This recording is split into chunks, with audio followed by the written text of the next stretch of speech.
नमस्कार, मैं हूं आशीष चित्रांशी और आप देख रहे हैं the news launcher. Hot topic with Hemant Atri. Nitish Kumar Nitish Kumar Bhajpa के साथ आने से पहले पत्रकारिता को लेकर के पत्रकारों के सामने क्या बोलते थे, जरा मैं याद दिलवा देता हूं।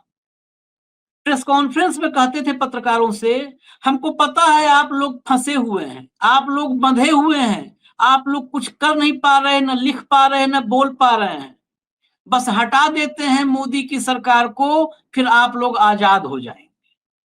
खैर, जो हमारा विषय है उस विषय में ये बाद में मसला आएगा, लेकिन उस मसले को लाने से पहले हेमंत अत्री जी को जोड़ लीजिए कंट्रोल रूम, फटाफट लाइए। स्वागत है हेमंत भाई आपका।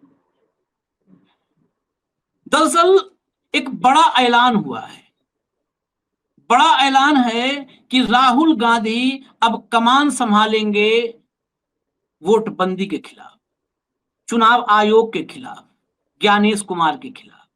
10 तारीख को सुप्रीम कोर्ट में सुनवाई होगी और देश के सबसे बड़े जो वकील हैं, एक नहीं 4 वकील, वो 4 अलग अलग याचिकाओं पर सुप्रीम कोर्ट में दलीलें रखेंगे।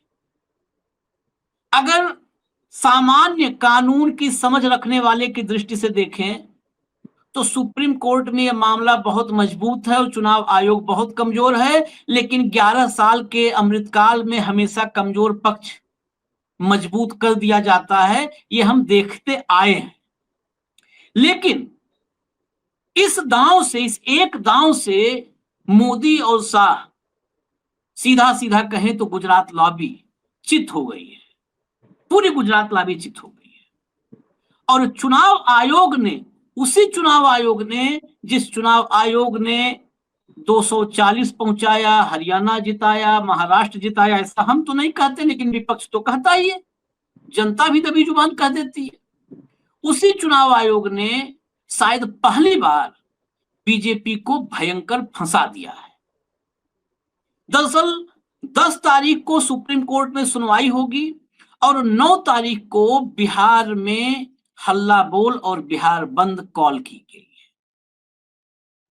ये संयुक्त विपक्ष की तरफ से कॉल है और बड़ा ऐलान यह है कि राहुल गांधी 9 तारीख को बिहार में होंगे, जब मोदी जी के चरण वापस भारत की पावन भूमि पर पड़ेंगे। अब भारत की पावन भूमि पर तो पांव पड़ेंगे, लेकिन वो पांव बिहार में कैसे पड़ेंगे, संकट यहां पर है। और इस संकट के बीच जेडीयू के भीतर के संकट को भी आज हम इस चर्चा में देखेंगे कि वो जेडीयू जो नीतीश कुमार की थी और ये जेडीयू जो अमित शाह की, दोनों में फर्क कैसे आया है, जुबान कैसे बदली है, ये भी देखेंगे इसी चर्चा के अगले हिस्से में। लेकिन पहले हिस्से में आते हैं, जरा खबर आपको दिखाते हैं। लाइए स्क्रीन पर खबर ले आइए। देखिए, लालू बोले 2 गुजराती बिहारियों से वोटिंग राइट्स छीन रहे। अब ये पढ़िएगा, इसके बाद एक एक शब्द में यहां पर क्या क्या हो सकता है, एक एक शब्द को हम लोग इलेबरेट करेंगे, एनालाइज करेंगे पॉलिटिकल दृष्टि से। तेजस्वी ने कहा 9 जुलाई को बिहार बंद में ईसी मतलब चुनाव आयोग और सरकार के होश ठिकाने लाएंगे, राहुल भी रहेंगे। ये जो सबसे आखिर में लिखा है, यही सबसे पहले होना चाहिए, राहुल भी रहेंगे। राहुल का बिहार की सड़कों पर बिहार बंद और हल्ला बोल के दरमियान मौजूद रहना, ये 10 तारीख की सुप्रीम कोर्ट में होने वाली सुनवाई से पहले एक बहुत बड़ा कदम होगा। मैं आपको इसके अलावा एक ट्वीट दिखा देता हूं, लालू यादव का ट्वीट। आप देखिए, खबर थी, ट्वीट देख लीजिए। 2 गुजराती मिलकर 8 करोड़ बिहारियों के वोट का अधिकार छीनने का प्रयास कर रहे हैं। इन 2 गुजरातियों को बिहार, संविधान और लोकतंत्र से सख्त नफरत है। जागो और आवाज उठाओ, लोकतंत्र और संविधान बचाओ। इसके नीचे बकायदा एक पोस्टर भी लगा है, अभी आगे चर्चा में वो पोस्टर भी हम दिखा देंगे। जो पोस्टर लालू यादव ने लगाया है वो कंट्रोल रूम वो भी दिखाएगा, जब हेमंत भाई से सवाल जवाब अब शुरू करते हैं। हेमंत भाई, राहुल की उपस्थिति, सीधा पहला सवाल, इसके बाद हम आएंगे गुजराती वर्सेज बिहारी, एक नैरेटिव क्या कर सकता है बिहार में? लालू यादव ने 2015 का विधानसभा चुनाव आपको याद होगा, सिर्फ मोहन भागवत के एक बयान से ऐसा बदला था कि भारतीय जनता पार्टी को बिहार में पानी पीने को नसीब नहीं हो रहा था। पानी के लिए सूखे गले इधर उधर मंडरा रहे थे। ये गुजराती वर्सेज बिहारी, ये इसका क्या नैरेटिव बनेगा और क्या हो सकता है इससे, ये नेक्स्ट फेज में है। लेकिन राहुल की उपस्थिति 9 तारीख को ये क्या असर डाल सकती है? आशीष भाई नमस्कार, आपको सारे दर्शक साथियों को। देखिए, एक कहावत है अपने यहाँ कि ना समझ दोस्त से मूर्ख मूर्ख दोस्त से ना समझ दुश्मन भला होता है। इस मामले में ये वही हो रहा है।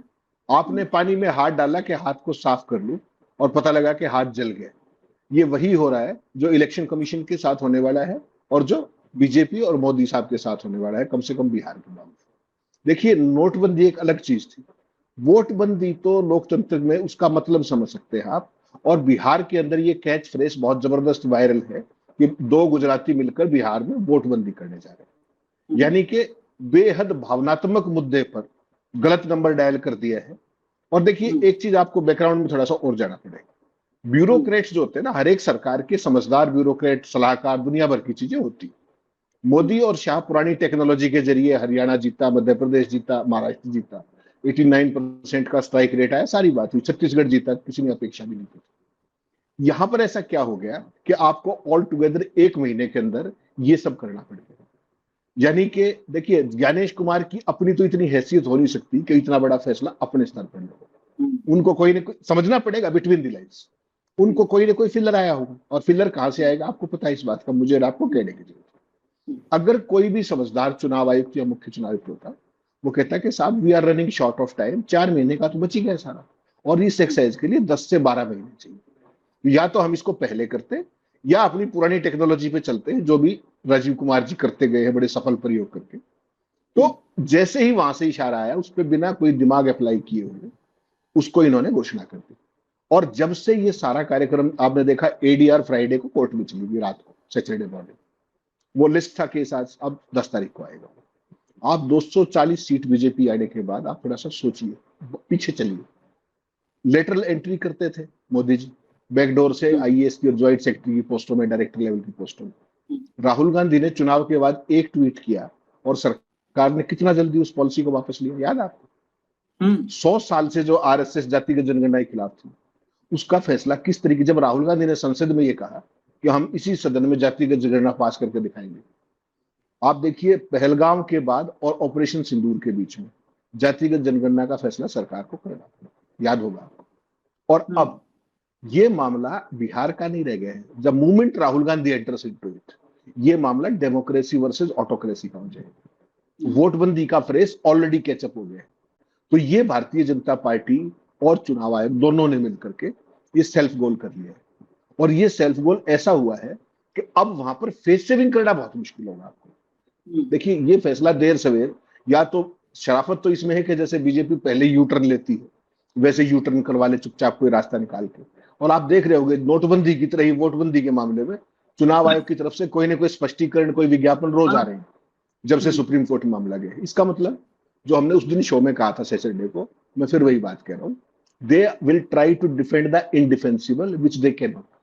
वो इसको डिफेंड नहीं कर पाएंगे सुप्रीम कोर्ट। हर चीज जो कानूनी है वो व्यवहारिक नहीं होती।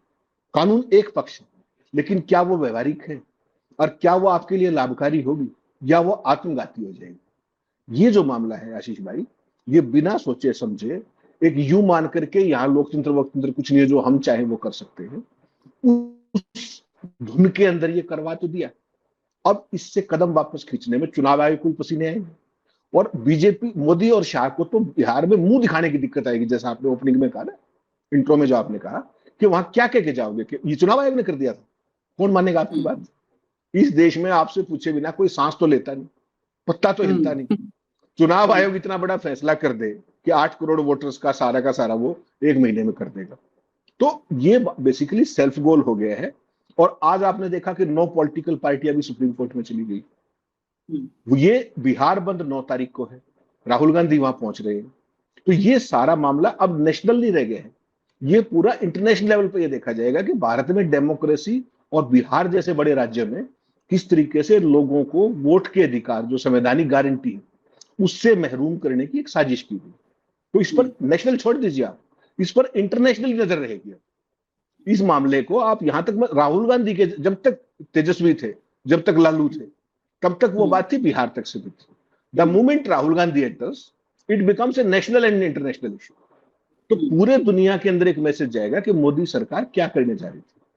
तो अब इनके पास समस्या क्या है कि 10 तारीख को हियरिंग है, सुप्रीम कोर्ट भी प्रेशर में आएगा, इलेक्शन कमीशन ऑलरेडी प्रेशर में है, बीजेपी इससे चक्रव्यूह जो बनाया था उसमें खुद ही फंस गई है, उससे निकलने का रास्ता चाहिए। तो कुल मिलाकर के ये ऐसा मैस हो गया है जिसमें काटो तो खून नहीं। ज्ञानेश कुमार उनको क्या कहे, वो ज्ञानेश कुमार को क्या कहे, क्योंकि आपने कहा मैंने तो कर दिया, अब इसका आप भुगतो ना, आप मुझे कुछ कह सकते ना मैं आपको कुछ कह सकता। तो ये बेसिकली वो चीज है कि देखिए जो पहले समझदार एडवाइजर्स होते थे ना, आजकल जितने भी ब्यूरोक्रेट हैं इन्होंने सवाल जवाब और सलाह मशविरा करना बंद कर दिया। कोई भी सलाह देने की किसी की औकात नहीं बची हकीकत। तो ऐसा नहीं है कि पहले बातचीत नहीं होती होगी, सारा शेड्यूल के ऊपर बातचीत नहीं होती होगी, तमाम चीजें होती थी, होम सेक्रेटरी के साथ, होम मिनिस्टर के साथ, सब चीजें होती थी पर्दे के पीछे। आजकल खुल्लम खुल्ला है, कई साल से आप देख रहे हो कि मोदी जी के कार्यक्रम खत्म हो जाएंगे कैंपेनिंग के, तब तो जाके शेड्यूल अनाउंस होगा। तो वो सारी चीजें पब्लिक डोमेन में। ये जो मसला हुआ है, और ज्ञानेश कुमार का देखिए आप, राजीव कुमार कई बार पकड़े गए, झूठ बोलते पकड़े गए और सारे करते गए। ज्ञानेश कुमार ने सबसे बड़ी गलती क्या की है कि उन्होंने इतने बड़े फैसले पर अब तक कोई प्रेस कॉन्फ्रेंस या सवालों का सार्वजनिक तौर पर सामना नहीं किया है। तो ये वो मोदी जी वाली जो टेक्निक है कि साइड में रहो, पर्दे के पीछे रहो, वो उनकी पूरी क्रेडिबिलिटी और जो उनका बचा हुआ कार्यकाल है उस पर लगातार एक लटकेगी। उनकी क्रेडिबिलिटी शुरू में ही ध्वस्त होगी। पहला ही चुनाव तो करा रहे इंडिपेंडेंटली, तो उन्होंने पूरी भाजपा की जान, पूरे चुनाव आयोग की क्रेडिबिलिटी बहुत जबरदस्त संकट में डाल दी है। इस मामले में बीजेपी के भी हाथ चलेंगे, चुनाव आयोग अपनी क्रेडिबिलिटी और फेस लॉस होगा। और पूरे बिहार में एक मैसेज चला गया कि बिहार के लोगों को, जो लालू कह रहे हैं ना, लालू बहुत समझदार पॉलिटिशियन है, उन्होंने 2 गुजराती और 8 करोड़ बिहारी, अब देखिए ना कैसे जोड़ रहे, 2 गुजराती 8 करोड़ बिहारियों का मताधिकार छीन रहे। ये सीधा सीधा जो बिहारी अस्मिता है उसको कहीं ना कहीं वो झकझोरने की कोशिश कर रहे हैं। और बाकी काम तो आपको पता है अपने आप ही हो जाएगा। जिस तरह की बाढ़ की स्थिति होगी, जो आज बिहार में लॉ एंड ऑर्डर की स्थिति है, दिन में आप चर्चा कर रहे थे भाई किस तरीके से अंधाधुंध हत्याएं और वो सारा, और इस सारे खेल में आशीष भाई जो सबसे खराब बात है, आप किसी के एलाई हो सकते हैं, आप कुछ भी हो सकते हैं, लेकिन सही को सही और गलत को गलत तो कहोगे ना। बिहार के चुनाव में इतनी बड़ी वोटबंदी होने जा रही है ना, तो बीजेपी कुछ बोल रही, क्यों बोलेगी, जेडीयू कुछ नहीं बोल रहा, एलजेपी कुछ नहीं बोल रहा, और एनडीए का पूरे देश में कोई एलाई नहीं बोल रहा, एक आध को छोड़ के चुटमुट चोरी। तो ये अपने आप में डेमोक्रेटिक क्रेडेंशियल्स जो एनडीए के हैं पूरे के पूरे, उनको कहीं शंका में डालता है कि इनकी मंशा क्या है। जो बार बार एक सवाल आता है ना कि संविधान को खत्म कर देंगे, संविधान को, तो लालू जी का आपने जो ट्वीट दिखाया उसमें भी लिखा हुआ है कि संविधान बचाओ, संविधान के जरिए ही वोट का अधिकार बचेगा। तो ये लड़ाई अब सड़कों पर आएगी, और इसमें चुनाव आयोग और बीजेपी तो देखिए ऑलरेडी बैकफुट पे है, मान के चलिए इस बात। अब 9 तारीख को ये आपको पता है बिहार में जिस तरीके का बंद होगा उसकी आप अभी कल्पना कर सकते हैं, अभी कर सकते हैं, आपको ज्यादा समझेगा। उसके बाद 10 तारीख को जब सुप्रीम कोर्ट इस केस को सुनेगा, आप समझिए किस तरह का माहौल होगा। सीधी सीधी ये बात होगी, फिर सुप्रीम कोर्ट के क्रेडेंशियल्स वो होंगे स्टेक पर कि भाई देश की जनता तो सड़कों पर आ गई है, बिहार की जनता, चुनाव आयोग और बीजेपी उधर खड़े हैं, तो सुप्रीम कोर्ट कहां खड़ा है, संविधान की तरफ खड़ा है या सत्ता की तरफ खड़ा है। तो ये अग्नि परीक्षा या तो डेमोक्रेसी की है या सुप्रीम कोर्ट की भी है कि भाई बीजेपी के कहने से चुनाव आयोग ने तो जो किया कर दिया, क्या सुप्रीम कोर्ट हमारे डेमोक्रेटिक क्रेडेंशियल्स को बचाने के लिए खड़ा हो पाया है, नहीं हो पाया। क्योंकि सारा जो होगा सब कुछ ओपन में होगा, सड़कों पे होगा, बिहार बंद है। और राहुल गांधी का वहां जाना अपने आप में एक बहुत बड़ा मैसेज है। पूरे सीन में जो आपने जिक्र किया, नीतीश कुमार गायब, ये अकेली बीजेपी नहीं निपटेगी इस पूरे खेल में, इसमें नीतीश साथ निपटेंगे।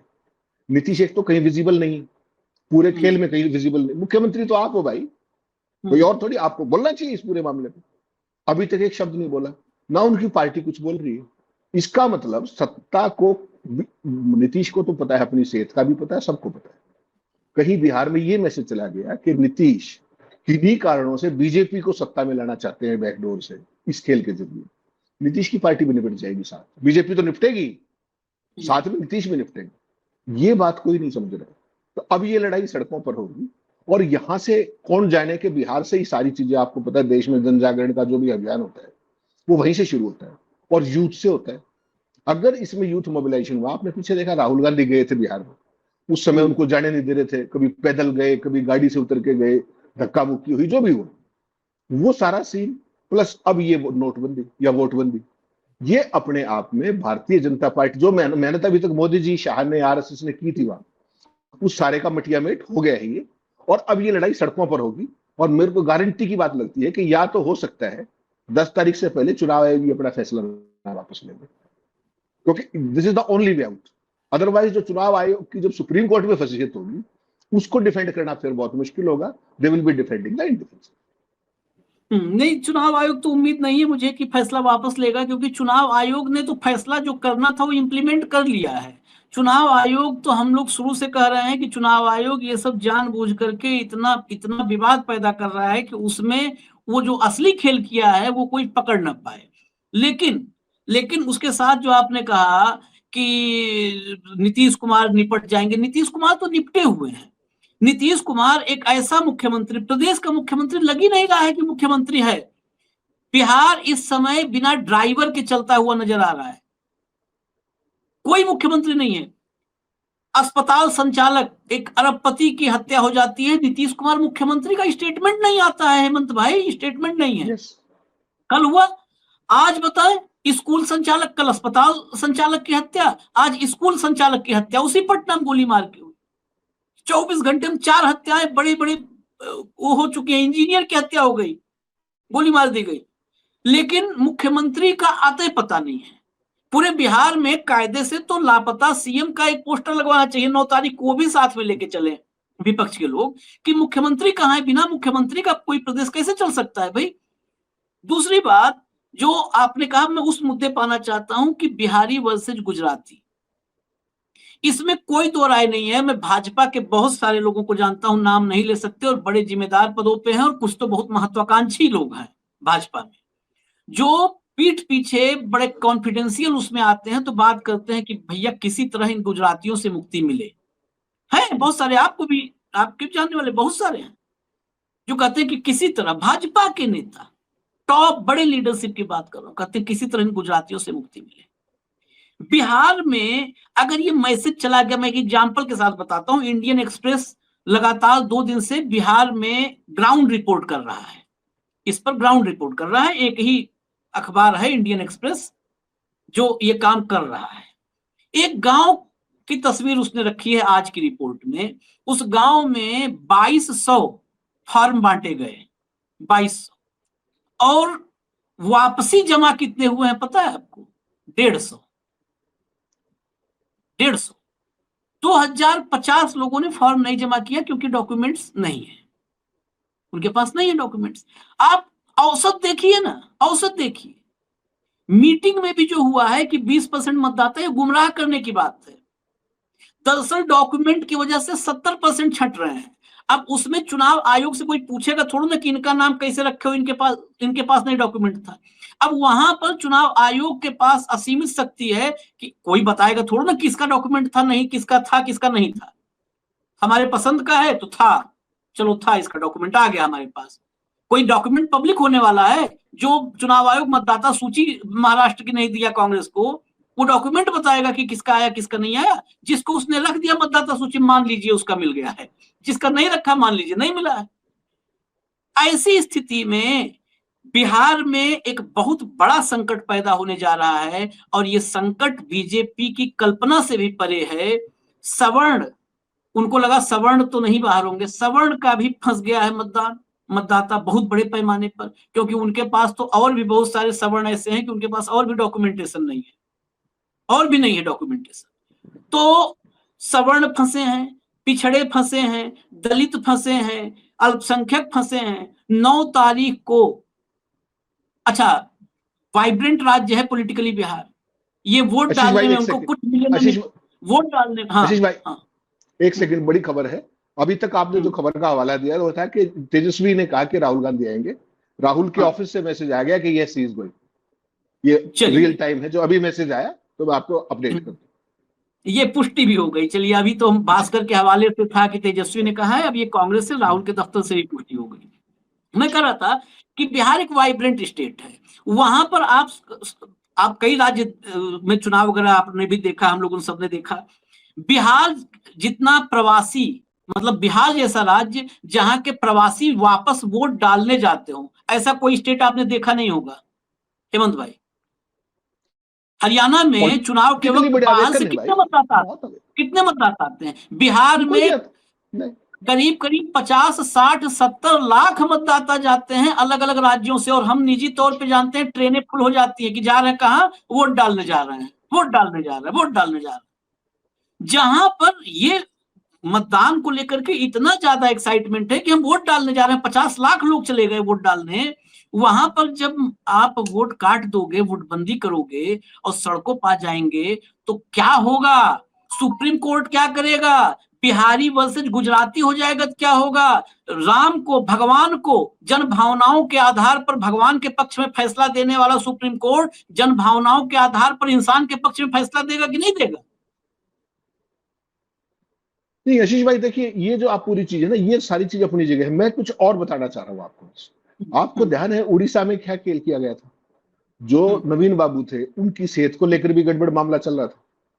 किस तरीके से एक ब्यूरोक्रेट की आर्म ट्विस्ट करके पूरी पार्लियामेंट और पूरी असेंबली, कहाँ है आजकल नवीन बाबू? ये दिख रहे हैं आपको? कहीं नाम सुना है उड़ीसा के चुनाव के बाद? ये कहीं वही खेल तो नहीं करने जा रहे थे यहाँ पे? ये सोचिएगा आप, ये इसको हल्के में मत लीजिएगा। आइसोलेशन में नहीं है उड़ीसा। जो वहां एक ब्यूरोक्रेट की खेल करके जिस तरीके से वहां विधानसभा और लोकसभा, किसी ने कल्पना नहीं की थी कि उड़ीसा में इस तरह का रिजल्ट आ सकता है। और आपको पता है महाराष्ट्र के बाद बिहार और बंगाल, दो ही टारगेट ऐसे बचे हैं बीजेपी को, जिसको वो किसी भी सूरत में, किसी भी कीमत पर, चाहे अपनी क्रेडिबिलिटी, चाहे चुनाव आयोग की विश्वसनीयता का सत्यानाश हो जाए, उसके बावजूद भी वो इन दोनों प्रदेशों को छोड़ने के पक्ष में नहीं है, बिहार में भी और बंगाल के उसमें भी। इसलिए इतना बड़ा मिसएडवेंचर प्लान किया गया था। अब सवाल यह है कि क्या इनके पास ऐसा फीडबैक आया कि उड़ीसा वाला गेम करने के बाद भी सरकार नहीं बनेगी? तभी तो ये खेल किया ना 24 तारीख को, वरना इसकी जरूरत तो नहीं थी। इतना व्यापक पुनरीक्षण एक महीने में कराने के लिए तो कोई, या तो आदमी बहुत ज्यादा कुशागर बुद्धि है, या वो बिल्कुल ही दुर्बुद्धि है कि एक महीने में 8 करोड़ का कैसे सत्यापन करोगे। कोई एवरेज आदमी नहीं है, या तो एक्सट्रीम अप है या निहायत ही मूर्ख है जिसने ये फैसला करके कर दिया। जो है सवाल ये है आशीष भाई कि नीतीश कुमार इतिहास में कैसे जाएंगे? बिहार के लोगों की वोटबंदी हो रही थी, वो चुप थे। कौन कर रहे थे? गुजरात के लोग, 2 गुजराती। लालू ने, आप देखिए लालू का जो पंच है, उसकी गंभीरता भी जाइए बीच में। लालू बहुत जबरदस्त खिलाड़ी, 2 गुजराती, 8 करोड़ बिहारी, क्या खेल बनाया उन्होंने। उसमें नीतीश कुमार कहाँ है? नीतीश को तो सीन से आउट कर दिया ना, बीजेपी ने भी सीन से आउट कर दिया, लालू ने भी सीन से आउट कर दिया। और कैंपेन में नीतीश करने क्या जाएंगे? पहली बात तो वो विजिबल होते ही नहीं अपने स्वास्थ्य कारणों से, जिन भी कारणों से। अब इस चीज को लालू तो जो all out, all guns blazing जाएंगे, तेजस्वी भी जाएंगे, राहुल गांधी के ऑफिस से आ गया कि यस इज गोइंग। अब बीजेपी क्या करेगी उस दिन? वहां पर सोचिए, जो उनके एलाइज है एलजेपी, वो क्या करेंगे, जेडीयू क्या करेगा? और उस दिन पूरे बिहार में आप समझ लीजिए मिनी चुनाव तो हो ही जाएगा उस दिन। 9 तारीख को जो पूरा बिहार सड़कों पे होगा, लैंड ऑर्डर वहां नहीं है, सड़कें वहां पर नहीं है, 73-4% में बिहार बाढ़ आई हुई है, उसके बाद उनकी वोट भी बंद कर रहे हो आप, तो क्या होगा? तो ये चुनाव कहीं मुझे लगता है कि अगर ये रास्ता इन्होंने नहीं बदला अपने सुओ मोटो, और इस कदम को वापस लेना भी आशीष भाई इतना आसान नहीं, बहुत मुश्किल पड़ेगी। क्या मुंह दिखाओगे? क्या आपको ये आइडिया आया कहां से, चमत्कारी का आइडिया कि एक महीने में 8 करोड़ को रिवाइज कर देंगे? ये सारी चीज, और आपने कहा ना 50-60 लोग, ज्यादा लोग जाते हैं। अभी तक तो भाजपा का आपने देखा नहीं, लोकसभा हो विधानसभा हो, भारतीय जनता पार्टी इतनी हैवी फाइनेंसिंग करती है जो बाहर से प्रवासी मजदूर है। मैंने तो हरियाणा में देखा है, बसें की बसें भर के जाती हैं, उनका आने जाने का पूरा किराया, उनका खर्चा, और जितने दिन की दिहाड़ी मिस होगी उससे 2 दिन एक्स्ट्रा की दिहाड़ी, क्योंकि उनके पास पैसे की दिक्कत नहीं है। इस बार बीजेपी ने ये क्यों किया कि सारे को व्यापक पुनरीक्षण करवा दो? ये मेरी समझ से बाहर है। या तो चुनाव आयोग ने सारी टेक्नोलॉजी जितनी भी वो करते हैं, जो हरियाणा में की होगी या महाराष्ट्र में की होगी, वो सारी एग्जॉस्ट कर दी, क्योंकि हर एक स्टेट में नई टेक्नोलॉजी लेके आते हैं ना। अब महाराष्ट्र में 89% स्ट्राइक रेट वैसे तो नहीं आया होगा, वो सारी चीजें अब वो मांगते फिर रहे हैं, वोटर लिस्ट किसी को मिल तो रही नहीं। तो यहाँ कोई बड़ा खेल ऐसा ये करने की फिराक में थे, जो अब ये एक्सपोज हो गई। अब समस्या क्या है, हरियाणा में तो आप भी आए थे, महाराष्ट्र में सबने लोकसभा का रिजल्ट देखा था, विधानसभा का भी देखा, कैसे 6 महीने में खेल पलट गया। तो किसी को कुछ पता नहीं रहे। यहाँ पर तो जब जनता सड़कों पे होगी आशीष भाई, फिर क्या करोगे आप? समझ, यहाँ कैसे जीतोगे फिर? तो गए थे छब्बे बनने, चौबे जी छब्बे जी बनने गए थे, और दुब्बे बनना भी मुश्किल लग रहा है मुझे तो, अगर ये मोमेंटम यूं का यूं 9 तारीख तक चलता रह गया, इन्होंने अपना फैसला नहीं लिया तो सुप्रीम कोर्ट के लिए संकट है। अगर इसको खारिज करे तो समस्या, मंजूर करे तो समस्या, क्योंकि खारिज करोगे तो सरकार नाराज, आजकल तो कई संकट है ना, और नहीं करोगे तो जनता सड़कों पर। तो सब के सब एक जबरदस्त, सबकी विश्वसनीयता पर गंभीर सवालिया निशान लग गया है। और भारत की जो ये अपनी डेमोक्रेसी आज की तारीख में है, इसके लिए ये बहुत बड़ी मूवमेंट है। अब यहाँ से ये रीडिफाइन होगी कि देश यहाँ से कहाँ जाएगा, ये मान के चलिए। नहीं, जैसे आपने कहा क्या मुंह दिखाएंगे, वापस लेंगे, तो मुंह दिखाने में कोई दिक्कत नहीं है। देखिए, मुंह दिखाने में कितनी फजीहत, मोदी जी इतनी तो शायद इतिहास में कम ही लोगों को हुई होगी, लेकिन कभी मुंह दिखाने में चूकते हैं? कभी नहीं चूकते। रही बात, एक विषय पर जरूर एक टिप्पणी संक्षिप्त लेंगे। आपने कहा ना कि जो है हरियाणा में और महाराष्ट्र के बाद ये क्यों किया। दरअसल हरियाणा और महाराष्ट्र के सफल एक्सपेरिमेंट से ही ये दुस्साहस करने का उनको मतलब मौका मिला है। उनके भीतर ये भाव आया। महाराष्ट्र में 75 लाख वोट बढ़ गए, हरियाणा में अनएक्सपेक्टेड जीते, महाराष्ट्र जीते, कोई आवाज नहीं उठी ना। आपने कहा ना जनता सड़कों पे आ जाएगी, कोई आवाज नहीं उठी, कोई नहीं सड़कों पे आया। एक आध गांव वालों ने कहा हम खुद अपना पोल करवाएंगे, वहां पे अर्धसैनिक बल लगा करके सबको रोक दिया। ये बिहार का एक्सपेरिमेंट जो कहते हैं ना, प्रयोग आखिरी चरण में। अब यूरेनियम, लोकतंत्र पर हमला करने वाला जो यूरेनियम है, वो 90% संवर्धन उसका हो चुका है, 90% संवर्धन हो चुका है। अब इस समय अगर बिहार में नहीं रोका तो वो परमाणु बम जो 90% यूरेनियम संवर्धित है, वो संविधान और लोकतंत्र पर दंड से गिरा दिया जाएगा। वहां वोट बढ़ाना था, वोट बढ़ाना एक झमेले का काम है, वोट बढ़ाओ फिर 75 चीज आए। आप एक मतदाता सूची ऐसी तैयार कर दो जिसमें सिर्फ आप ही मतदाता हूं भाई, सिर्फ आपके मतदाता हूं। ये फाइनल डेस्टिनेशन है, ये प्रयोग का अंतिम चरण है। अगर बिहार में ये प्रयोग नहीं रुका हेमंत भाई, तो फिर किसी बहुत विचित्र स्थिति में कभी सत्ता परिवर्तन हुआ तो हुआ, नहीं तो फिर नहीं होगा। ये प्रयोग का मैं ये मतलब निजी तौर पर जो मैं इसको समझने की कोशिश करता हूं कि आखिर क्यों ऐसा, कितनी हिम्मत आ गई। ये आखिरी चरण है इस प्रयोग का, और प्रयोग के आखिरी चरण को समझने के लिए मैं एक और सवाल आपसे लेने वाला हूं, तो रुकिए बस जरा एक खबर आपको दिखाते हैं, एक ट्वीट दिखाते हैं। ये जेडीयू का ट्वीट है, जनता दल यूनाइटेड। इसीलिए मैंने शुरू में कहा था ना कि नीतीश कुमार पत्रकारों से क्या कहते थे कि आप बोल नहीं पाते, बंधे हुए हो। क्या जेडीयू कह रही है, इस 9वीं फेल की बातें सुनकर चौंकिए मत, लोकतंत्र का गला घोंटने की ट्रेनिंग इसे लालू जी से विरासत में मिली है। जो खुद कागज देखकर सही पढ़ भी नहीं पाता, वो आपको भी अखबार न पढ़ने की सलाह दे रहा है। खुद तो पढ़ाई लिखाई से कोनो मतलब रहा नहीं, अब जनता को भी अनपढ़ रखना चाहता है। ये वो पार्टी लिख रही है तेजस्वी के इस पर कि अखबार और मत पढ़िए, आप लोग पत्रकारिता कैसी हो गई है। जो व्यक्ति लगातार बोला कि वो मोदी जी ने और भाजपा ने आप लोगों को बोलने से रोक दिया है, वो उस पार्टी से ये बयान आ रहा है, उस पार्टी के साथी का बयान आ रहा है जिस प्रधानमंत्री की डिग्री आज तक नहीं लोगों ने देखी, वो 9वीं फेल 10वीं फेल बता रहा है। इस पार्टी को ये सोचना चाहिए था कि कितने पास के साथ आप गठबंधन किए हो। ये उस पार्टी का की तरफ से स्टेटमेंट है जिसकी कमान जिसके हाथ में, अमित शाह, वो कहते हैं कि कुछ दिन में अंग्रेजी बोलने वाले इस देश में शर्मिंदा होंगे। ये उस पार्टी का बयान है जिसके साथी दल की सरकार में उत्तर प्रदेश में 5,000 स्कूलों का मर्जर ओके हो गया, मुहर लग गई। 5,000 स्कूलों का मर्जर। जिस साथी के दौर में शिक्षा पर करारा प्रहार हो रहा है, वो 9वीं फेल 10वीं फेल बता रहा है। यही बताने के लिए काफी है कि बिहार की स्थिति क्या है। फाइनल कमेंट में इसी पर कि क्या ये एक्सपेरिमेंट बिहार में आपको, मतलब एक होता है सिक्स्थ सेंस, आपको क्या लगता है एक्सपेरिमेंट सफल हो जाएगा या बिहार रोक पाएगा? सफल हुआ तो आप बताइए क्या होगा फिर। आशीष भाई, आपने बिल्कुल ठीक कहा कि यूरेनियम जो है 90% के आसपास संवर्धन की दिशा में चला गया था। लेकिन बिहार के लोगों पर मुझे अब भी इसलिए भरोसा है कि वो अपने अधिकारों के प्रति संजीदा है, और खास तौर पर वोट के अधिकार के प्रति। और उसका एक उदाहरण दूंगा आपको। आज जो बिहार के आदमी की हालत है ना, पूरे देश में मजदूरी करते हैं बेचारे, उनके पास, सबके पास आधार कार्ड है, 90-95% के पास। वो देश में जहां चाहे वोट का अधिकार ले सकते हैं, जहां चाहे। केवल बिहार में आधार कार्ड दिखाने से वोट का कार्ड नहीं बनता, बाकी पूरे देश में तो बन रहा है आज। तो वो लोग अपनी जन्मभूमि के प्रति इतने पॉजिटिव है कि वो जहां चाहे वहां वोट का अधिकार ले सकते हैं। जहां पे रह रहे हैं, जहां मजदूरी कर रहे हैं, वहां नहीं बनवाते। वो अपने प्रदेश से जुड़े हुए लोग, जमीन से जुड़े हुए लोग। इसलिए मुझे लगता है कि बीजेपी ने इसको मिसकैलकुलेट कर लिया। और आपने जो जेडीयू का ट्वीट दिखाया है, इसको मैं फिर कहूंगा, ये आत्मघाती है। जेडीयू आज की तारीख में विनाश काले विपरीत बुद्धि की मनोदशा में खड़ी है। ये ट्वीट उसी का एक एक्सटेंशन है कि जो असली मुद्दा है उस पर बात ना करके विपक्ष का जो नेता, जो लोकतंत्र बचाने की बात कर रहा है, जो वोटबंदी बचाने की बात कर रहा है, आप उस पर हमला कर रहे हो, और जो वोट लूटने वाले हैं उनके साथ खड़े। तो ये आपने गलत गोल पोस्ट चुन लिया है। और अब मुझे लगता है कि किसी का कुछ बिगड़े आशीष भाई, जेडीयू का सफाया तय है, ये मान के चलिएगा। बिहार में नीतीश कुमार का नाम लेवा नहीं बचेगा, ये आप मेरी गारंटी ले सकते।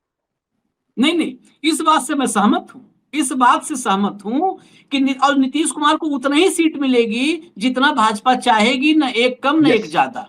Exactly exactly. न एक कम न एक ज्यादा। जैसे महाराष्ट्र में शिंदे और अजित पवार को उतना ही मिली है जितना भाजपा चाही, उससे ज्यादा नहीं मिली है और न कम मिली है न वो। आशीष भाई, आशीष भाई, बिहार जो महाराष्ट्र का चुनाव है, उस पर आप किसी भी डेटा साइंटिस्ट से बात करेंगे ना, मेरी कई लोगों से दिल्ली में बात है, सब ने ये कहा कि ये जो रिजल्ट आया है महाराष्ट्र का, ये ह्यूमनली पॉसिबल नहीं है। ये मैकेनिकल रिजल्ट है, मैनिपुलेटेड रिजल्ट है, और अर्थमेटिकल रिजल्ट है, जो कि मैनिपुलेट किया गया है। ह्यूमनली इस तरह का रिजल्ट आ ही नहीं सकता इंडियन डेमोक्रेसी के अंदर।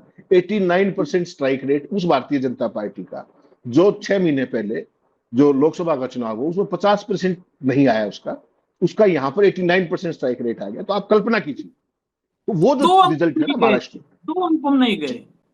तो महाराष्ट्र का जो रिजल्ट था ना, महाराष्ट्र का रिजल्ट ह्यूमनली पॉसिबल नहीं था। वो एक नई हाई एंड टेक्नोलॉजी जो थी राजीव कुमार की और सारे उसकी, जैसे हरियाणा में उन्होंने किया, जैसे मध्य प्रदेश में किया, जैसे छत्तीसगढ़ में किया, उसी की फर्दर एक्सटेंशन थी। और वो जो टेक्नोलॉजी होगी, जो भी कभी तो खुलेगी, वैसी बात नहीं कि नहीं खुलेगी, उस टेक्नोलॉजी को वहां से भी इम्प्रोवाइज करके आप उन्होंने महाराष्ट्र में किया।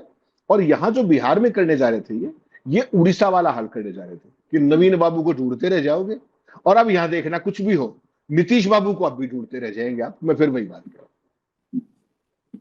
चलिए, बहुत बहुत धन्यवाद आपका। 9 तारीख बहुत महत्वपूर्ण है। 9 तारीख ज्यादा दूर नहीं है, 7 के बाद 8 हो, फिर 9। तो 9 को हम पूरे दिन आपके साथ रहेंगे। मतलब कार्यक्रम की फ्रीक्वेंसी हो सकता है बढ़ जाए, तो पूरे दिन हम लोग साथ रहेंगे आपके।